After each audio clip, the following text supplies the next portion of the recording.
Hey guys, this is Rudy for Investor Investor. It is July the 22nd. It is Thursday. And what we are going to chat about today is a company that I have not covered before or taken a look at before. And that one is called Nabors. So this particular company, let me just quickly open this presentation here, is not known to me. So in other words, I don't approach it from a point of view of saying I have any in-depth knowledge on it. And this is not a picture of Nabors. This is actually just a picture of a refinery. But Colin Jeff asked me a couple of days ago, he said, can you do a review on Nabors? And I thought like, yeah, it's an interesting one. I'd never really looked at Nabors. And it's certainly one of the largest companies. In fact, according to their own website, it says they own and operate one of the largest land-based drilling rig fleets. So, this is not Mickey Mouse, it is Mouse. And I thought, why not take a few minutes and take a look at Nabors? This stock snapshot that I took was yesterday. So I don't know what Nabors is doing today, but yesterday it went up 6%, and then at the market close went down 1.5%. Most of the energy stocks were down a little when I looked earlier, so I would imagine that Nabors is down as well. But let's take a quick look at the company. This is quite interesting. By the way, the other thing that's interesting is that it's headquartered in Bermuda. It's always interesting when a company is headquartered in a tax haven, and you kind of wonder how that came about. But I have no history on Nabors, so I'm not sure why they are headquartered in Bermuda. But it makes sense. Same way many companies are headquartered in the Bahamas or in Ireland or in Guernsey or in Jersey or whatever. Makes sense. Anyway, if we look at Nabors, currently trading at about $90, what's interesting here is that as recently as 2017, it was trading at $900. $909 on January the 6th, 2017, which means that it's like almost trading at 10% of what its value was before. And look at this enormous decline. So as a general rule, you could blame many things on the pandemic, but the pandemic over here in 2020, at the beginning of 2020, just made it worse for them. And ever since then, they've kind of been ticking up just a little bit.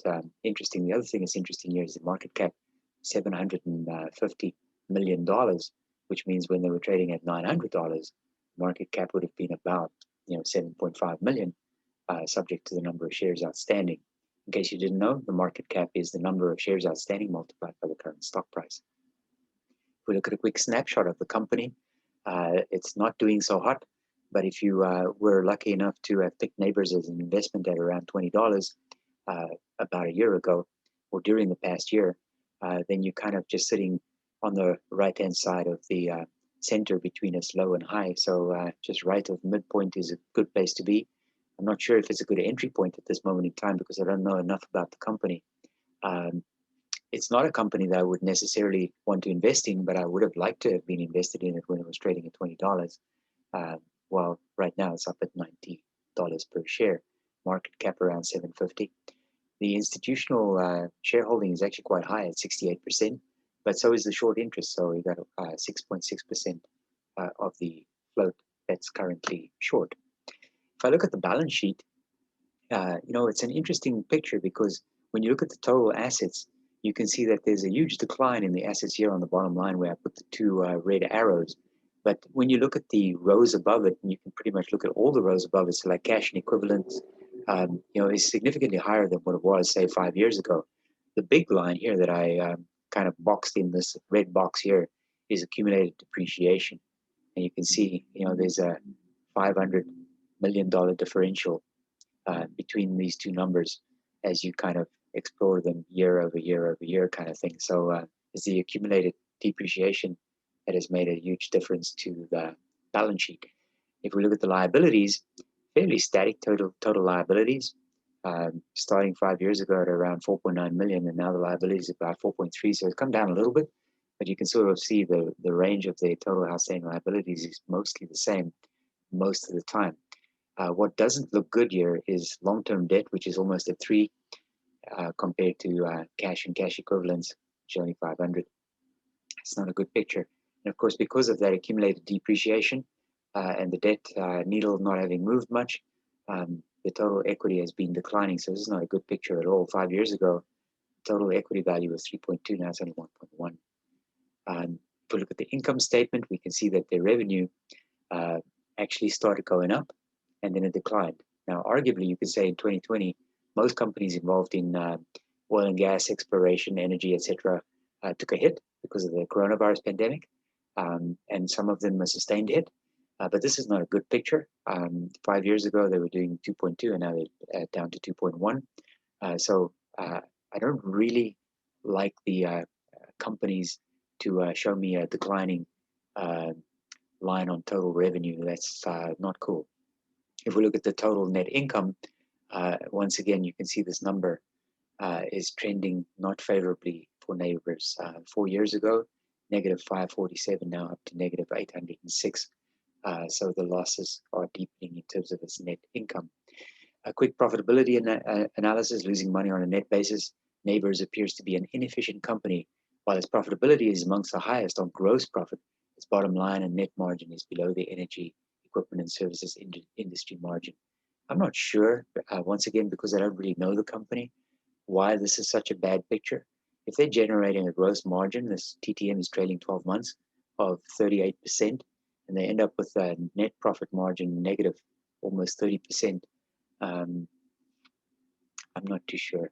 That's not a good picture at all. The debt to capital ratio at 65% is actually similar. It's very similar, in fact, to Oxy, except Oxy is getting a huge dent into that outstanding debt, total debt number now. I'm sure you're going to see some effect of that even this quarter, for the second quarter of 2021. Nabors' interest coverage is only 1.59 times. Well, you have a negative 1.59, which means that there's not enough earnings on a day-to-day basis from operations in order to service its debt and the interest on that debt.